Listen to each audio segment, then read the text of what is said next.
자, 그럼 직접 뚝딱뚝딱 한번 파이썬 파일을 만들어 보도록 합시다. 제가 저번 시간 말미에 이 비주얼 스튜디오 코드랑 파이썬을 설치를 하라고 말씀을 드렸죠.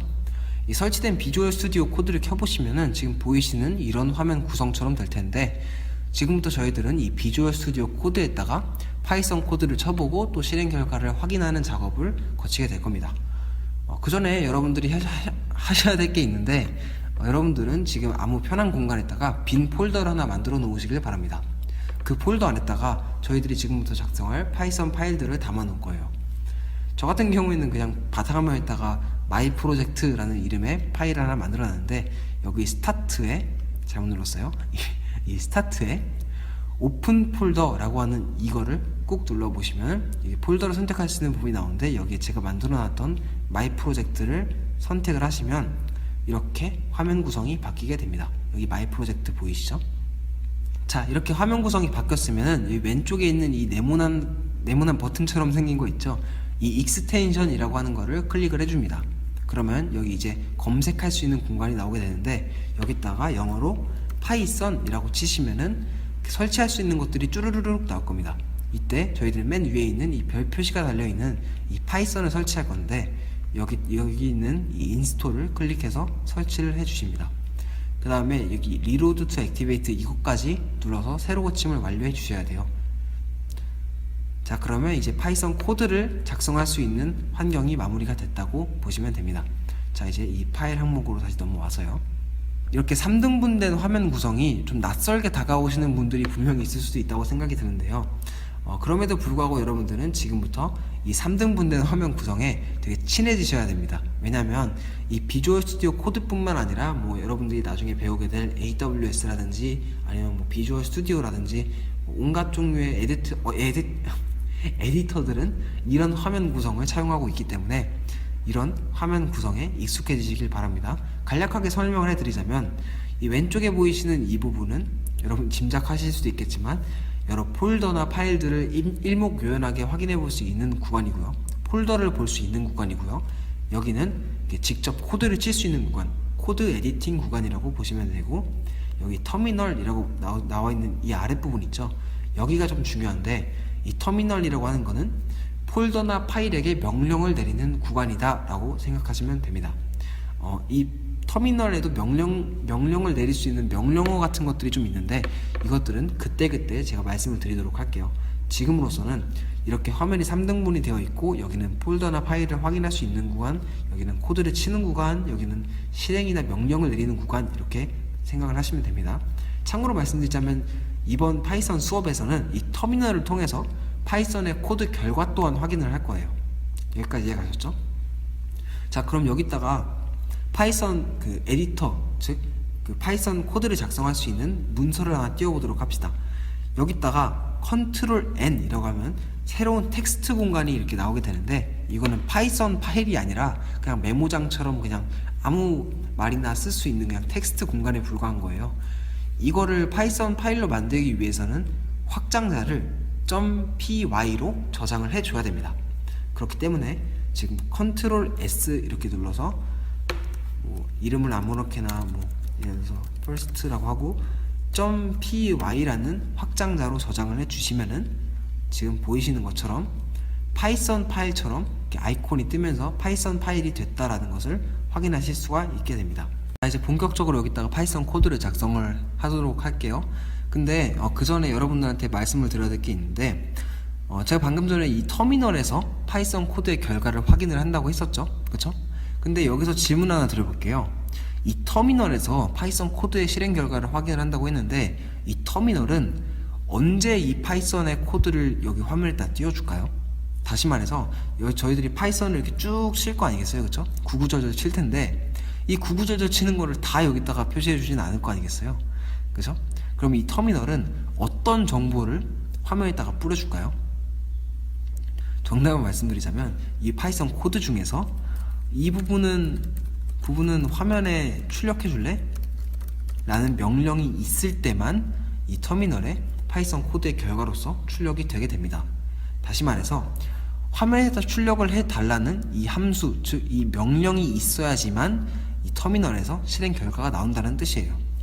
파이썬에서 이렇게 이 부분을 화면에다 출력해 줄래? 라고 명령을 해주는 함수가 있는데 그건 바로 뭐냐면 print입니다.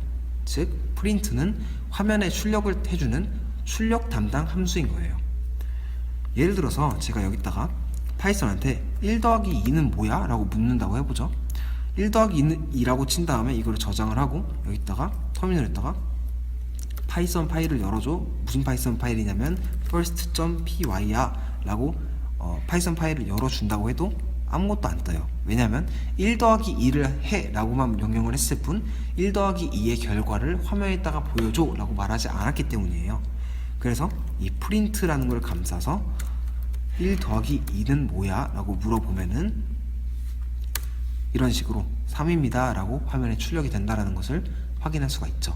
여기까지 가셨죠? 자, 이 숫자의 결과뿐만 아니라 문자열 또한 출력이 가능합니다.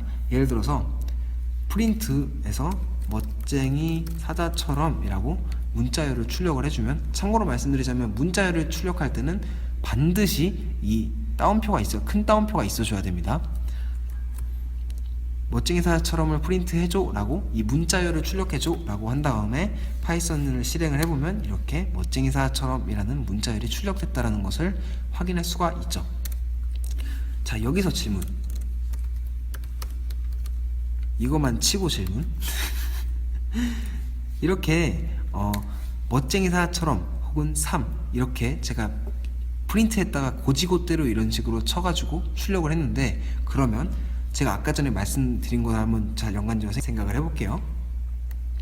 이 멋쟁이 사자처럼이라는 거랑 이 1 그리고 이 2라고 하는 것은 상수일까요? 변수일까요? 굉장히 쉬운 거예요. 상수죠, 그쵸? 왜냐면 이건 변할 여지가 없잖아요. 저희들은 이 멋쟁이 사자처럼이라는 글자를 좀 출력해줘 라는 말을 하기 위해서 이걸 썼을 뿐, 이런 데이터들은 변할 여지가 없죠. 그렇기 때문에 이거는 모두 상수가 되는 겁니다. 자, 그러면 이번에는 변수를 한번 출력을 해볼게요. 자, 변수는 뭐라고 했죠? 변할 여지가 있는 데이터를 담아두는 저장 공간이라고 말씀을 드렸죠. 그렇기 때문에 이 변수를 출력해주기 위해서는 어떤 변수를 출력해줘야 되는지 알려줘야 되기 때문에 이 변수의 이름이 필요하겠네요. 그쵸? 가령 우리 변수의 이름을, 그러니까 저장 공간의 이름을 number라는 변수를 만들어 놓는다고 생각을 해봅시다. 그리고 우리는 이 변수 안에 2라는 숫자를 집어넣을 거예요. 2라는 숫자를 넘버에다 넣습니다. 이거는 반대 순서 이쪽 화살표로 가는 거예요. 아시겠죠? 이거 헷갈리면 안 돼요. 그리고 넘버에다가 2를 저장을 해주고, 그리고 우리는 화면에다가 뭘 출력할 거냐면 넘버에 1을 더한 숫자를 출력할 거예요.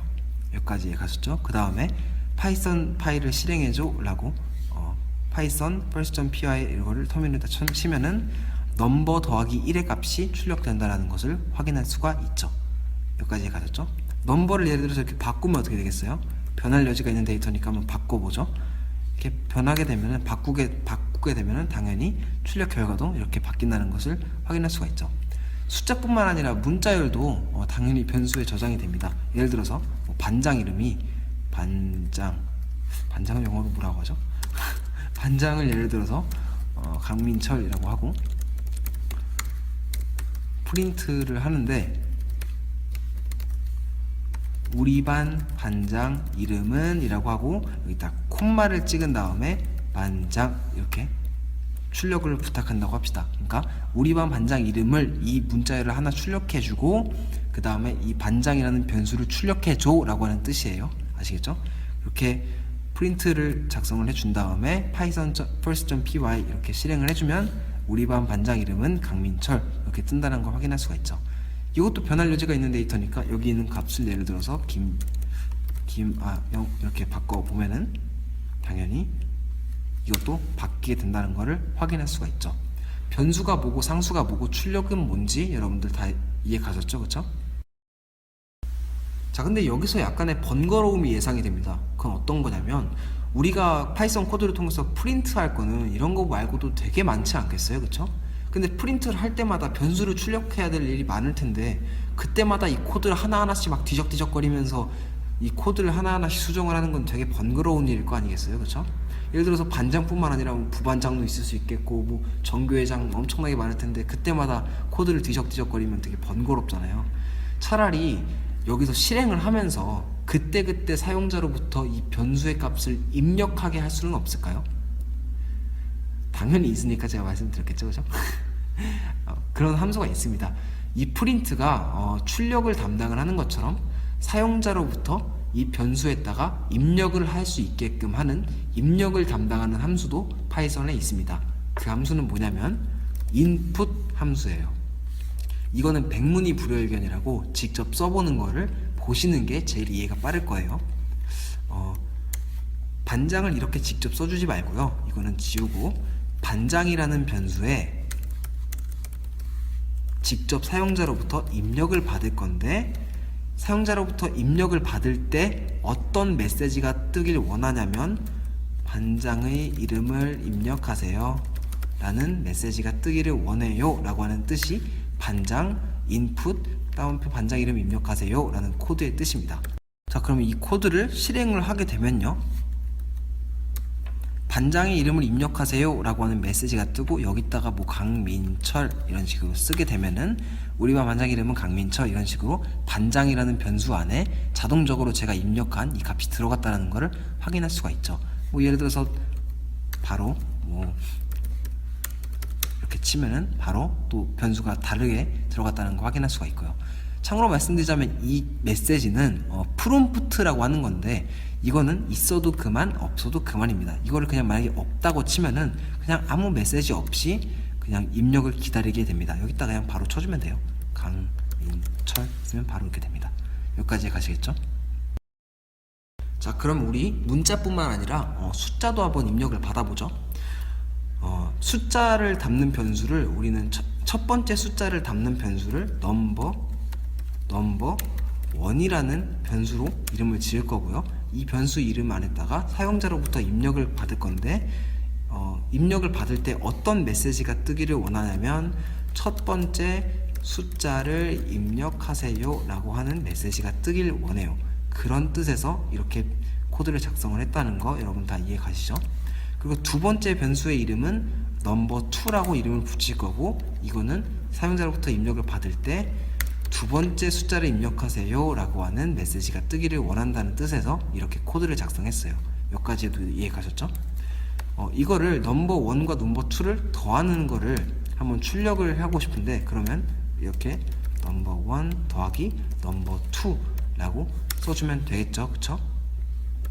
자, 근데 파이썬 파일을 실행했을 때 1 더하기 2를 입력받고 싶다고 해보죠. 첫 번째 숫자를 입력하세요 라고 했을 때 1, 그리고 두 번째 숫자를 입력하세요 했을 때 2라고 했을 때 3이 나와야 하지만 3이 나오지 않고 이렇게 나와버립니다. 1, 2가 나와버려요. 왜 그런지 한번 생각해볼까요? 제가 아까 전에 input은 뭐냐면 문자열을 입력받는 함수라고 했지 숫자를 입력받는 변수라고 하지 않았잖아요, 그쵸? 숫자로서의 1과 문자로서의 1은 전혀 다른 거예요. 컴퓨터가 받아들이기에 이거는 2가 문자다 라고 하면 이거는 문자인 겁니다. 보이는 게 1이고 2라고 해서 이게 숫자는 아닌 거예요. 다시 말해서 무슨 말이냐면 숫자 더하기 숫자가 되기를 원했지만 사실은 문자 더하기 문자가 됐기 때문에 이 두 문자가 이렇게 붙은 꼴로 출력이 된 겁니다. 문자가 붙은 꼴로 출력이 됐다라는 게 약간 안 와닿을 수도 있는데 이거를 그냥 첫 번째 문자를 입력하세요 라고 하고 두 번째 문자를 입력하세요 라고 한번 해보죠. 그 다음에 이걸 실행을 해보면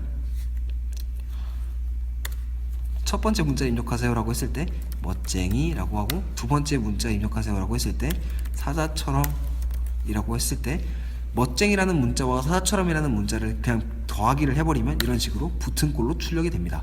방금 전에 제가 1과 2를 문자로서 입력을 받고 이거를 더했을 때 1, 2가 나온 이유는 이런 식으로 문자가 병렬적으로 붙었기 때문에 이렇게 출력이 된 거예요.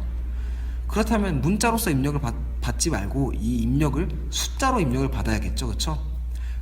이 input이라는 함수를 문자로 입력받지 않고 숫자로 입력받는 방법이 하나 있습니다. 그건 어떤 방법이냐면 이 input이라는 함수를 int라는 문자를 쓰고 이거를 큰 괄호를 전체를 묶어버리는 방법입니다. 이런 식으로 여기도 마찬가지로 int 이렇게 그리고 이거를 저장을 한 다음에 다시 첫 번째, 잠깐 이것도 좀 바꿀게요.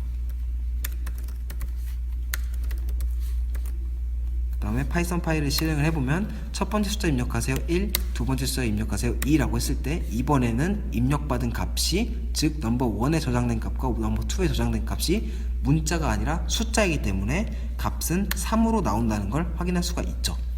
이 int와 관련된 거는 뭐냐면 이건 자료형을 변환했다고 하는데 이거에 대해서는 제가 나중에 자세하게 이야기를 해드리겠습니다.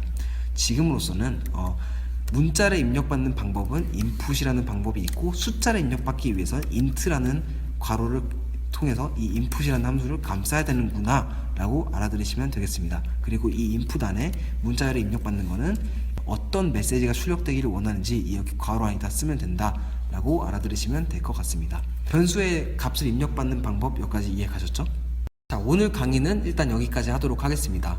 여러분들 첫 번째 시간인데 너무 부담스럽지는 않으셨는지 궁금하네요. 저도 최대한 자세하고 친절하게 설명을 하려고 무진의 애를 많이 썼는데 아무쪼록 부담이 많이 안 가셨기를 바랍니다. 오늘 강의한 모든 내용은 다 텍스트로 보조자료 형태로 여러분들한테 다 배부가 될 거니까 오늘 강의 내용을 좀 복습하고 싶으신 분들은 그 보조자료를 통해서 다시 공부를 하시면 될 것 같습니다. 여러분들 오늘 첫 번째 시간인데 정말 수고 많으셨고요. 다음 시간 때 뵙겠습니다. 정말 수고하셨고 감사합니다.